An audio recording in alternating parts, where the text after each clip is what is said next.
Friends, welcome to my channel voice of Vishnu. Friends, మీకు తెలిసిందే కదా, Lucknow super Giants versus KKR match Kolkata వేదికగా Eden గార్డెన్స్లో జరుగుతుంది. టాస్ గెలిచి బౌలింగ్ గెలుచుకుంది కేకేఆర్.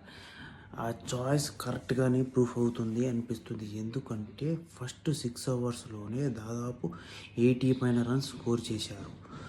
పవర్ ప్లే కంప్లీట్ అయ్యేటప్పటికి దాదాపు 100 అదే పవర్ ప్లే కాదు, 9 ఓవర్స్ కంప్లీట్ అయ్యేటప్పటికి 115 దాటిపోయింది స్కోరు ప్రస్తుతానికి. అంటే ఆ రేంజ్ బాదుతున్నారు ఎవరు, కేకేఆర్ వాళ్ళు ప్రీ ప్లాన్గానే వచ్చారు. అయితే 2 వికెట్లు పడిపోయింది. క్వింటన్ డికాక్, సునీల్ నారాయణ్ బాగానే ఆడాడు కానీ అవుట్ అయ్యాడు. కానీ ఇప్పుడు అజింక్య రహానే, వెంకటేష్ అయ్యర్ స్కోర్ని పెంచే ప్రమాణంలో స్టార్ట్ అయ్యారు. ఓవరాల్గా 9 ఓవర్స్లో మంచి బ్యాటింగ్ కనిపించారు కేకేఆర్. కానీ ఇక్కడ ఇదేంటంటే ఫుల్ బ్యాటింగ్ పిచ్ లాగా ఉంది. ఎందుకంటే లాస్ట్ మ్యాచ్ పిచ్కి ఈ మ్యాచ్ పిచ్కి చాలా డిఫరెంట్ ఉంది. ఎందుకంటే అంత బ్యాటింగ్ లైనప్ ఉన్న ఎస్ఆర్హెచ్ వాళ్ళు అసలు స్కోర్ చేయలేక 120కి ఆల్అవుట్ అయిపోయి మ్యాచ్ని చేతులు ఎత్తేసారు. కానీ ఇప్పుడు సెకండ్ బ్యాటింగ్కి వచ్చిన కేకేఆర్ వాళ్ళు చితక బాతున్నారు, బట్టలు బండగేసి ఉతుకుతున్నారు. ఏ బౌలర్ని కనికరిస్తలేదు. ఏదో 2 వికెట్లు పడ్డాయి ఇది ఎల్ఎస్జికి, అంతే మించి పెద్ద ఏమీ ఇంపాక్ట్ ఏంటి, వికెట్లు పడినా కూడా పెద్ద అవసరం యూజ్లెస్ థింగ్ అని ఉంది. ఎందుకంటే వాళ్ళు కొట్టడానికే ఫిక్స్ అయినట్టున్నారు. ప్రతి బాల్ని బౌండరీకి దాటిస్తున్నారు. మినిమం ప్రతి ఓవర్లో 15కి తగ్గక రన్ రేట్ మెయింటైన్ చేస్తున్నారు. ప్రస్తుతానికి రిక్వైర్ రన్ రేట్ కన్నా వీళ్ళు కొట్టిన రన్ రేటే ఎక్కువ ఉంది కేకేఆర్ వాళ్ళది.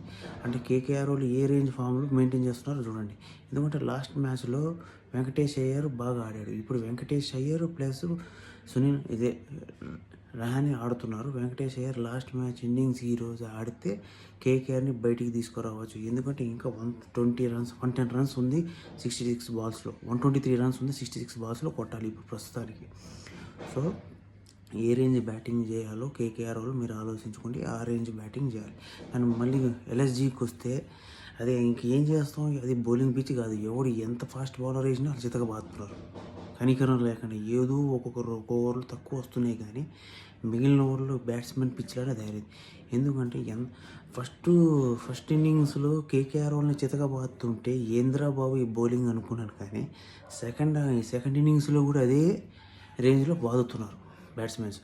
ఈ మధ్యన ఏమైందంటే ఓన్లీ బ్యాట్స్మెన్ ఇన్నింగ్స్ చూసి బోరు కొట్టేసింది తప్ప ఏంటంటే ప్రతి దాంట్లో T20 వచ్చిన తర్వాత నుంచి ప్రతిసారి బ్యాట్స్మెన్ డామినేషన్స్, బౌలర్ డామినేషన్ అస్సలు కనపడలే ఏ సిచ్యువేషన్లో. ఇప్పుడు ఈ మ్యాచ్ చూసుకోండి, 30 ఓవర్స్ కూడా కంప్లీట్. ఫస్ట్ ఇన్నింగ్స్లో 20 ఓవర్స్, ఇప్పుడు 10 ఓవర్స్ కంప్లీట్. తలకే 300 స్కోర్ దాటిపోయింది. అంటే ఏ రేంజ్ బ్యాట్స్మెన్ డామినేషన్ కనపడుతుందో ఐపీఎల్లో మీరు చూసుకోండి. ప్రతి పిచ్చు ఏదో ఒక చెన్నై పిచ్చు, మొన్న హైదరాబాద్ పిచ్చు తప్ప మిగిలినంతా బ్యాట్స్మెన్కి అనుకూలంగానే పిచ్చులు తయారు చేస్తున్నారు. స్కోర్లు ఏమో హై స్కోర్లు అయిపోతున్నాయి.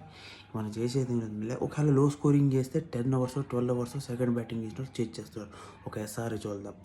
సో ఇప్పుడు కేకేఆర్ మ్యాచ్, ఎల్ఎస్జీ మ్యాచ్ చూస్తుంటే పరిస్థితి అలానే కనపడుతుంది. ఫుల్ బ్యాట్స్మెన్ డామినేషన్ లానే కనపడుతుంది. సో ఫ్రెండ్స్, మీకు కానీ ఈ వీడియో నచ్చితే లైక్ చేసి subscribe to my channel voice of Vishnuvardhan. ఇలాంటి మోర్ కంటెంట్ ఉన్న వీడియోస్ కోసం నా ఛానల్ లైక్ చేసి సబ్స్క్రైబ్తో పాటు బెల్ ఐకాన్ వస్తే ఆల్ ఆప్షన్ ఆన్లో పెట్టుకోండి. Thank you for watching. Stay tuned for more videos.